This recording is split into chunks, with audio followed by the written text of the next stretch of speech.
Friends எல்லாருக்கும் வணக்கம். எல்லோரும் எப்படி இருக்கீங்க? நல்லா இருப்பீங்கன்னு நினச்சி நம்ம அந்த வீடியோக்குள்ளே போகிறோம். இந்த வீடியோ எதை பற்றினா, சபரிமலை யாத்திரை 2026ஆம் ஆண்டு நம்ம புல்மேட்டு பாதை வழியாக சபரிமலை ரீச் ஆனது தான் அந்த வீடியோக்குள்ளே நம்ம காட்ட போகிறோம்.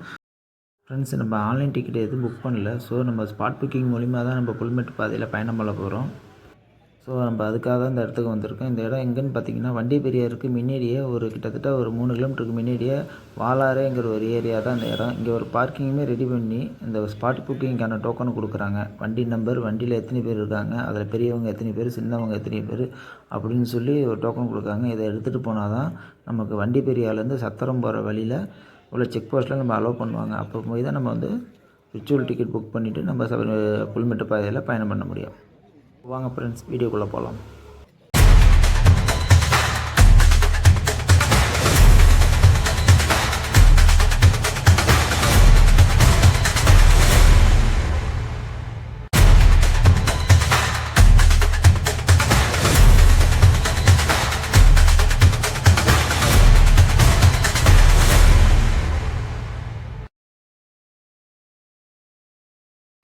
ஃப்ரெண்ட்ஸ், நம்ம இப்போ மணி பார்த்திங்கன்னா 8 மணி. காலைல நம்ம 4 மணிக்கிட்ட வந்தோம். ஸோ இப்போ தான் ஒவ்வொரு வண்டியாக அலோவ் பண்ண ஆரம்பிச்சிருக்காங்க. அந்த வாலாரையில் ஏரியாவிலேருந்து டோக்கன் கொடுத்து, இப்போ நம்ம இதுக்கப்புறம் இந்த டோக்கனை நம்ம சத்திரத்திட்ட காமிச்சா தான் நம்மளுக்கு வண்டியை செக் பண்ணிட்டு உள்ளே அனுப்புவாங்க.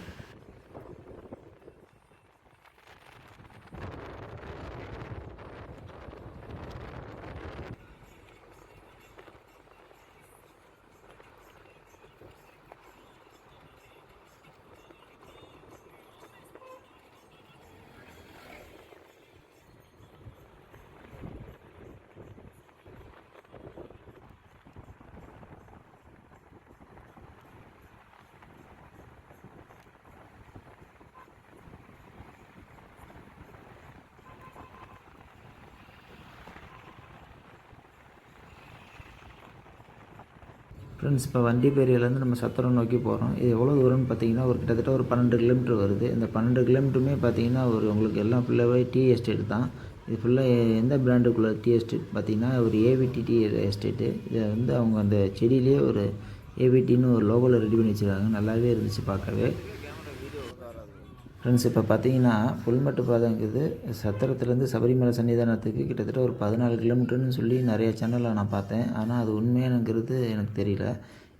புல்மேட்டு பாதைங்கிறது ஒரு ஈஸியாக நம்ம சன்னிதானத்தை ரீச் ஆகிடலாம் அப்படின்னு நினச்சிக்கிட்டு நிறைய பேர் ஏறுறாங்க.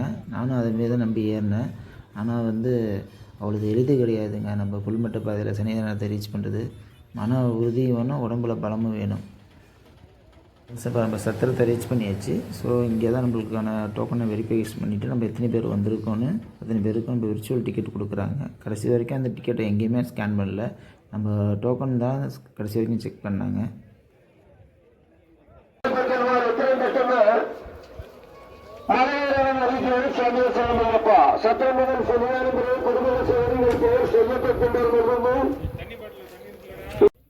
ஃப்ரெண்ட்ஸ், இப்போ நம்ம சத்திரத்தில் வெரிஃபிகேஷன்லாம் முடிஞ்சு விர்ச்சுவல் டிக்கெட் வாங்கியாச்சு. இப்போ நம்ம வந்து பார்த்திங்கன்னா நம்ம டோக்கனில் 5 பெரியவங்க ஒரு சின்ன பிள்ளை அப்படின்னு சொல்லி டோக்கன் கொடுத்து அனுப்பியிருக்காங்க. இதை வந்து முதல்ல அந்த பாலம் தாண்டோன்னு அது வெரிஃபிகேஷன் பண்ணுறாங்க. அதுக்கப்புறம் லாஸ்ட்டாக ஒரு சாப்பாடு கொடுக்குற இடத்துல தான் வெரிஃபிகேஷன் பண்ணுறாங்க.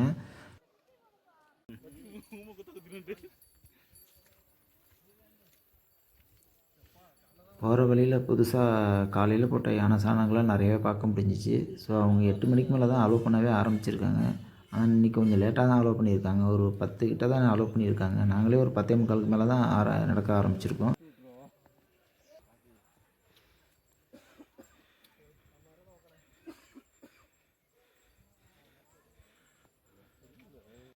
ஃப்ரெண்ட்ஸ், முதல்ல ஒரு கிலோமீட்டருக்கு மேலே வந்து பார்த்திங்கன்னா ஒரு குத்துக்கு ஒரு ஏற்றமாக ஏறும், செங்குத்தாக ஏறும். அதுதான் கொஞ்சம் கடினமாக இருந்துச்சு. ஆனால் போக போக பார்த்திங்கன்னா இந்த புல்மேட்டு பாதைங்கிற ஒரு எஃபெக்ட் நம்மளுக்கு தெரியவே ஆரம்பிச்சிச்சு. வர வழியில் நிறைய யானை சாணங்கள் இன்னும் நிறையவே பார்க்க முடிஞ்சிச்சு.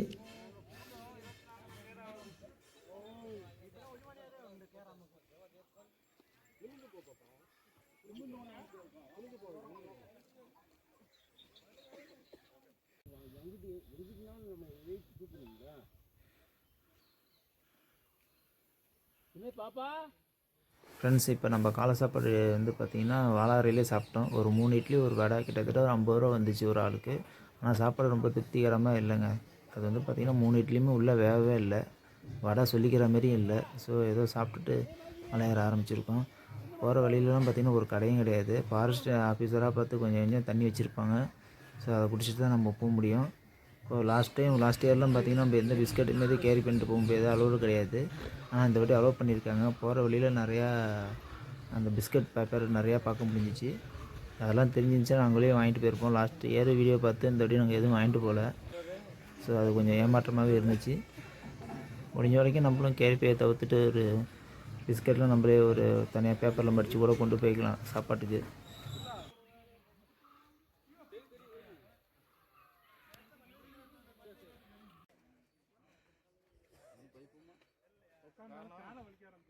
எதுவுமே கிடைக்காது. அங்கே பக்கத்தில் கடை இருக்கு, வாங்கிக்கிட்டே இருக்கு.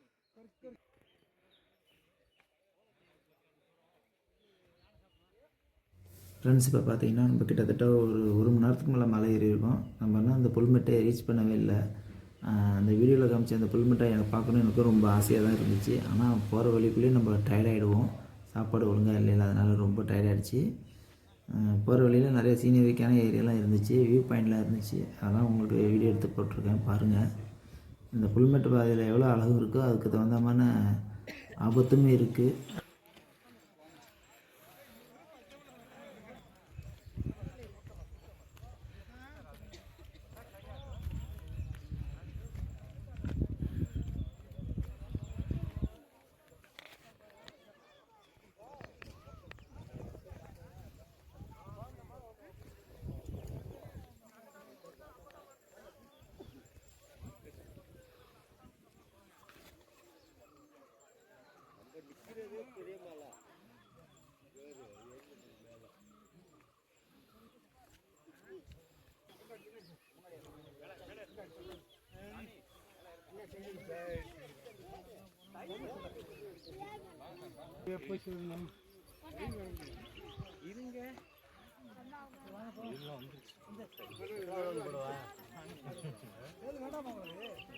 ஃப்ரெண்ட்ஸ், இப்போ பார்த்தீங்கன்னா நம்ம ஒரு 1.5 மணி நேரம் பயணத்துக்கு அப்புறம் அந்த ஒரு வழியாக அந்த புல்மெட்டை நம்ம ரீச் பண்ணிட்டோம்.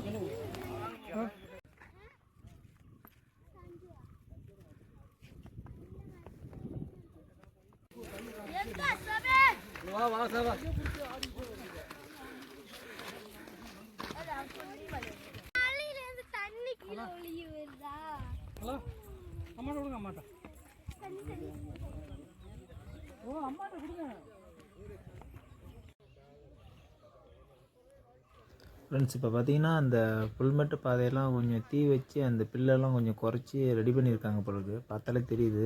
அது குறிப்பிட்ட அளவு தான் அந்த நெருப்பானது எரிஞ்சிருக்கு, மற்ற இடத்துல பரவாமல் பாதுகாத்துருக்காங்க. இந்த மலையோட உச்சி அடைஞ்சோன்னு தான் நம்மளுக்கு வந்து ஃபாரஸ்ட் ஆஃபீஸர் அவங்க வழங்கின தண்ணியை குடிக்க முடிஞ்சிச்சு. அதுக்கப்புறம் இடையில ஒரு கடையும் கிடையாது.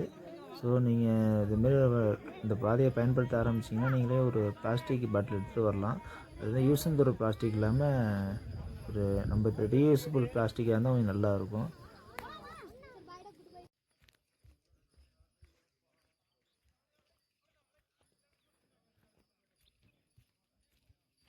ஃப்ரெண்ட்ஸில் ஒரு வழியாக நம்ம அவங்க இப்போ ஆஃபீஸர் வழங்கின தண்ணியை குடிச்சிட்டு அடுத்து நம்ம நடக்க ஆரம்பிச்சிட்டோம். போகிற வழியில் பார்த்திங்கன்னா சின்ன சின்ன ஓடைகள்லாம் ஓடுது.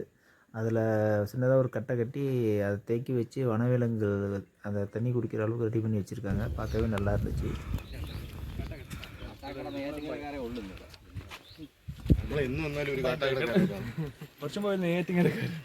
ஃப்ரெண்ட்ஸ், இந்த இடம் பார்த்தீங்கன்னா பெரியார் டைகர் ரிசர்வ் ஃபாரஸ்ட்டு கீழே இருக்குது. இது ஃபுல் அண்ட் ஃபுல் கேரளா கவர்மெண்ட்டுக்கு கீழே தான் இந்த இடம் இருக்குது. இது வந்து எல்லா நாளுமே இந்த பாதை நம்மளுக்கு அலோடு கிடையாது. மண்டல விளக்கு மகர பூஜை காலத்தில் தான் இந்த பாதையை பயன்படுத்த நம்மளுக்கு அலோட் பண்ணுவாங்க. மற்றபடி மற்ற நாட்களில் இந்த பாதைக்கு நம்மளுக்கு அலோடு கிடையாது.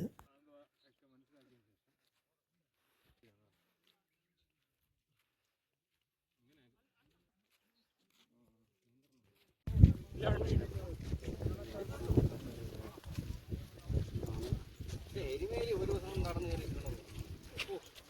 ഞാൻ ആദ്യമായിട്ട് പോയപ്പോൾ എന്നെ കൊണ്ടുപോയ അവന്മാരെന്നെ ഒരു ദിവസം നല്ലതാണ് കേട്ടോ. നോക്കാൻ പറ്റത്തില്ല. അതിലേക്ക് മുകളിൽ വരെ നിൽക്കാം. 7 മണിക്ക് എത്തി.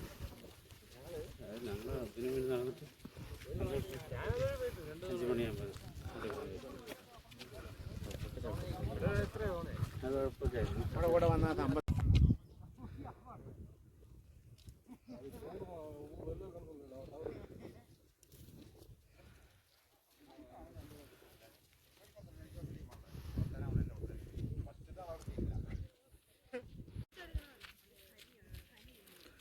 ஃப்ரெண்ட்ஸ் இப்போ பார்த்தீங்கன்னா சில வீடியோலாம் புல்மேட்டு பாதையில் புற்கள்லாம் ரொம்ப பச்சை பச்சைன்னு இருந்துச்சு. அதை பார்த்து நினச்சி தான் போனேன். ஆனால் இப்போ பார்த்தீங்கன்னா கொஞ்சம் வாடி போய் தான் இருந்துச்சு. வெயில் கொஞ்சம் அதிகமாக இருந்துச்சு, அதனால் இப்படி இருக்கான்னு தெரியல. மற்றபடி ஆனால் நல்லா இருந்துச்சு பார்க்க ஏரியா.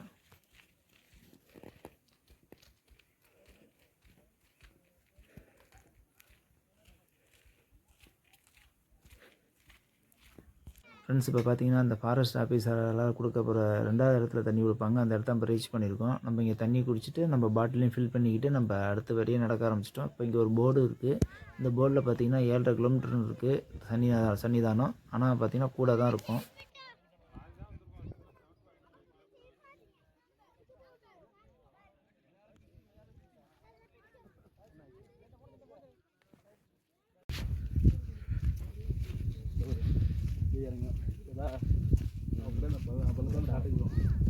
அது மேலேயும் ஏற முடியாது. அதனால அந்த வழியாக ஒதுங்கி போகிறது அங்கே தானே கிடக்கும். காடு இருக்குல்ல, ஆனால் இருக்கலாம். அந்த இதில் தெரிய மாட்டேங்குது. கருப்பு போயிருக்கும். அது உள்ள படுத்துறாதுண்டா, நிற்குண்டா, நமக்காக தெரியும். சுற்றி போனோம். வெயில் பட்டையை கிளப்புது. அந்த டவரை தாண்டிட்டு தான் டவருக்கு வேலை இல்லை போல இருக்கா.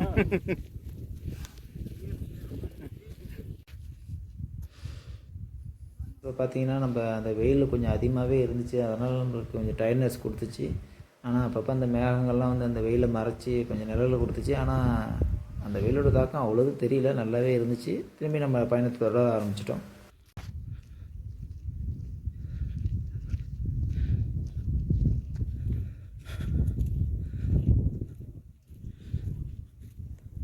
ஃப்ரெண்ட்ஸ் இப்போ பார்த்தீங்கன்னா நம்ம வந்து ஒரு செக்கிங் பாயிண்ட்டை ரீச் பண்ணியிருக்கோம். இந்த இடத்துல நம்ம டோக்கனை ஃபுல்லாக வெரிஃபிகேஷன் பண்ணுவாங்க. நம்ம டோக்கனில் இருக்க அத்தனை பேர் வந்ததுக்கப்புறம் தான் நம்ம அடுத்தது நம்ம பயணத்தை தொடர விடுவாங்க.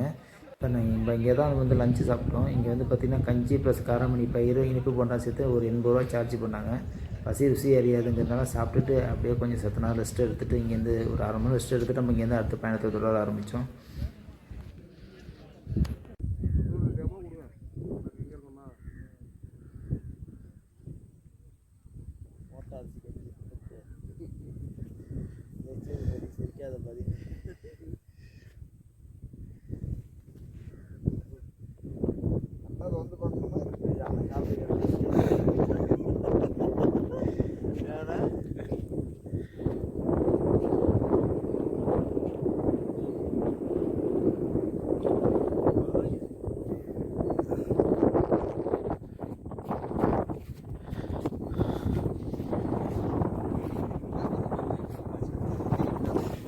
வண்டி வருது சூப்பராக இல்லை. ஓகே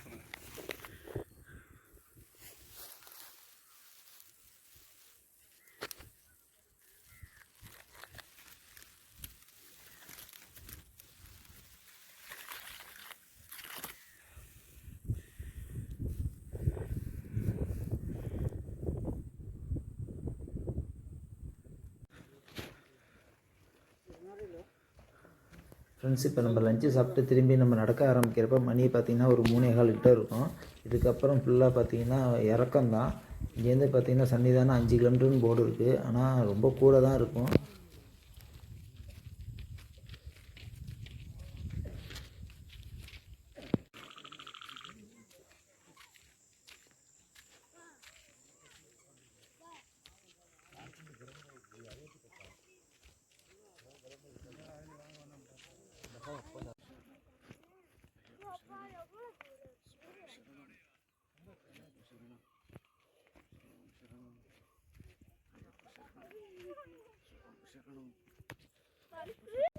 ஃப்ரெண்ட்ஸ் இப்போ பாருங்கள், அதான் தூரத்தில் தெரியுது பாருங்கள், அதுதான் சன்னிதானம். நம்ம இங்கேருந்து பார்க்குறது பக்கமாக இருக்கிற மாதிரி தெரியுது. அது ரொம்ப தூரம் தான். அதுக்கு மேலே இருக்குது பாருங்கள், அதுதான் பொன்னம்பலம் மேடு. அங்கே தான் மகாராஜ ஜோதி காமிப்பாங்க. ஸோ இந்த புல்மேட்டு பாதையிலேருந்து இந்த நிற்கிறோம், இங்கேருந்து அந்த மகாராஜ ஜோதி அன்றைக்கி பக்தர்களை பார்க்க அலோவ் பண்ணுவாங்க. ஸோ இங்கேருந்து சன்னிதானம் பக்கம் தான் இருக்குது. நம்ம ஆசையாக இறங்க ஆரம்பித்தோம். நம்ம ஏறினது இவ்வளோ தூரம் நடந்து வந்ததெல்லாம் நம்மளுக்கு பெருசாக தெரியல. இறங்குறது தான் எனக்கு ரொம்ப பெருசாக தெரிஞ்சிச்சு. முடியல, வயசானவங்க ரொம்ப கஷ்டப்படுறவங்களாம் இந்த இதில் வர வேணாம். எல்லா வீடியோலையும் காமிச்சிருப்பாங்க. நம்மளுக்கு வந்து புல்மேட்டு பாதை பக்கம், சாமி சீக்கிரமாக சாமி பார்க்கலாம். அங்கே வந்து நம்ம பார்த்திங்கன்னா நம்ம பம்பையில் வந்து கூட்ட நெரிசலில் சிக்கி தவிக்காமல் இருக்கிறதுக்காக நம்ம இந்த வழியை சூஸ் பண்ணலாம். ஆனால் இந்த வழியில் வந்து பார்த்திங்கன்னா நம்ம அந்த கூட்டத்திலே நின்றுலாமோ அப்படிங்கிற மாதிரி தோண வச்சிடும். இந்த வழி பார்க்க வந்து அழகும் இருக்குது, ரொம்ப ஆபத்தும் இந்த வழியில் இருக்குது. அனுபவித்து சொல்கிறேன். சில யூடியூப் சேனல்லலாம் பார்த்திங்கன்னா இந்த இறக்கத்தை காமிச்சிருக்க மாட்டாங்க. என் இதில் கொஞ்சம் காமிச்சிருக்கேன் பார்த்துங்க. ரொம்ப கஷ்டமாக இருக்குது இறங்குறது. நான் வெளியிலேருந்து இது தான் கொடுத்துருக்கேன், வாய்ஸ் தான் கொடுத்துருக்கேன். நான் இந்த இது பயணத்தை முடிச்சதுக்கப்புறம் 2 நாள் என்னால் நடக்க முடியல.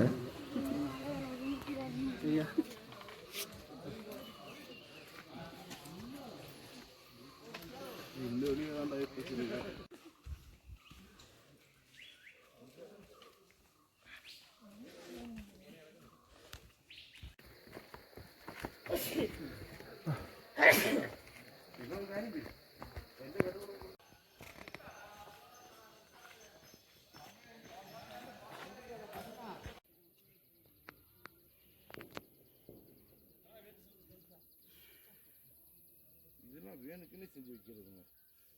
இதெல்லாம் வந்துட்டு எப்படி இறங்குவாங்கன்னு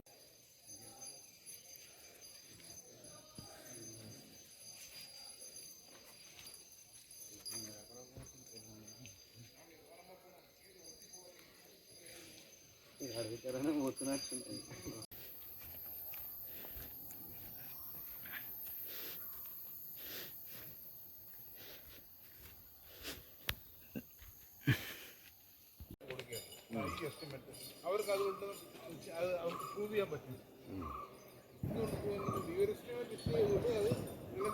ஃப்ரெண்ட்ஸ், இப்போ பார்த்தீங்கன்னா கடைசியாக நம்ம ஒரு 2 மணி நேரம் போராட்டத்துக்கு அப்புறம் கடைசியாக சன்னிதானத்துக்கு கடைசி செக்கிங் மைண்ட்கிட்ட வந்துவிட்டோம். நம்ம இங்கே டோக்கனை தான் வெரிஃபிகேஷன் பண்ணாங்க, அதோட எத்தனை பேர் வந்திருக்காங்கன்னு. நம்ம கடைசியாக அங்கே கொடுத்த இந்த விர்ச்சுவல் டிக்கெட்டை இங்கே பார்க்கவே இல்லை. ஓகே ஃப்ரெண்ட்ஸ், நீங்கள் இந்த வீடியோ பிடிச்சிருந்தால் லைக் பண்ணுங்கள், கமெண்ட் பண்ணுங்கள், ஷேர் பண்ணுங்கள். புல்மெட்டு பாதை வந்து ஆபத்தும் உள்ளது, அழகும் உள்ளது. என்ஜாய் பண்ணுங்கள். Okay friends, thank you.